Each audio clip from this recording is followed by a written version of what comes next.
राजस्थान में सभी चुनाव पंडितों की बोलती बंद है क्योंकि इलेक्शन टाइट है। किसी भी क्षेत्र में घूम आइए या किसी भी सीट का हाल जानने निकलिए, हर जगह फाइट है। मतदाता गांव का हो या पढ़ा लिखा शहरी, सबकी जुबान पर एक ही जुमला है कि फाइट है। चुनाव की घोषणा से पहले तो यही मतदाता बीजेपी को आगे बता रहे थे, अब इलेक्शन टाइट कैसे हो गया, महज 2 सप्ताह में ऐसा क्या हो गया। गहलोत की जन सुरक्षा योजना में तो कोई फर्क नहीं आया। सामाजिक सुरक्षा, पेंशन जैसे लुभावने कार्यक्रम पहले की तरह चल रहे हैं। फिर भी कुछ दिनों में कोई बदलाव तो आया है। एक तो वसुंधरा का प्रदर्शन में तेजी से आकर छा जाना, दूसरा मोदी का धुआंधार प्रचार अभियान और गहलोत की गारंटी के जवाब में 7 गारंटी।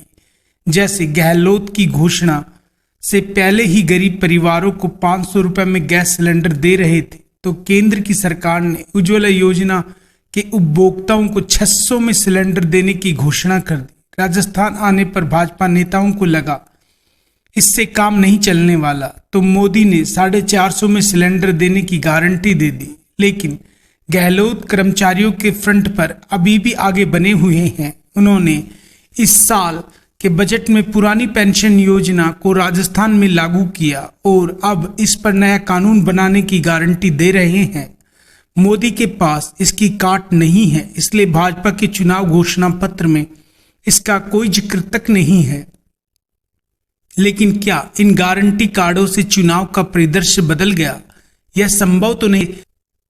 चुनाव से पहले बीजेपी जितनी भारी दिख रही थी उतनी अब क्यों नहीं दिख रही? दरअसल गहलोत की फैन फॉलोइंग किसी भी सूरत में वसुंधरा से कम नहीं है। दोनों ही नेता राजस्थान के चप्पे चप्पे को जानते हैं। अगर कांग्रेस में टिकट वितरण में गहलोत की चली तो भाजपा में लड़ झगड़ कर वसुंधरा ने भी अपनी चला ली है। विश्व हिंदू परिषद, आरएसएस जैसे संगठनों को अधिक महत्ता नहीं मिली। 199 सीटों पर हो रहे चुनाव में बाजी गहलोत के हाथ में है, यानी यह चुनाव आखिरकार गहलोत बनाम वसुंधरा का ही हो गया। अलबत्ता गहलोत ऐसा कभी नहीं चाहते थे, लेकिन जब ठन ही गई हो तो नतीजों के जिम्मेदार भी यही दोनों होंगे, यानी अगली सरकार की कमान भी इन्हीं दोनों के में से किसी के हाथ में होगी। दिलचस्प यह है कि चुनाव अभियान के तौर तरीकों को देखकर यह समझना कठिन ही लगता है कि दोनों नेता अपने अपने समर्थकों को जिताने में दिन रात एक कर रहे हैं। असमर्थक या बेसमर्थक की फिक्र में पार्टी के दूसरे नेता अपनी रातें काली कर रहे हैं। कभी महारानी साहब कहकर नतमस्तक हो जाने वाले विधानसभा में विपक्ष के नेता राजेंद्र राठौड़ ने अब गर्दन ऊंची की तो चुनाव में उनकी संभालने प्रधानमंत्री को आना पड़ा। वसुंधरा तो अब तक नहीं गई है। यही दोनों दिग्गज नेताओं की रणनीति भी है, क्योंकि गहलोत हो या वसुंधरा, दोनों ही नेता किसी भी सूरत में पूर्ण बहुमत नहीं चाहेंगे। सीटें 100 से थोड़ी कम जीते तो बेहतर, ताकि कतार में प्रतीक्षारत नेताओं को कोई मौका न मिले। कांग्रेस में सचिन पायलट तो भाजपा में राजेंद्र राठौड़, गजेंद्र शेखावत, अर्जुन मेघवाल जैसे नेता क्यों में हैं।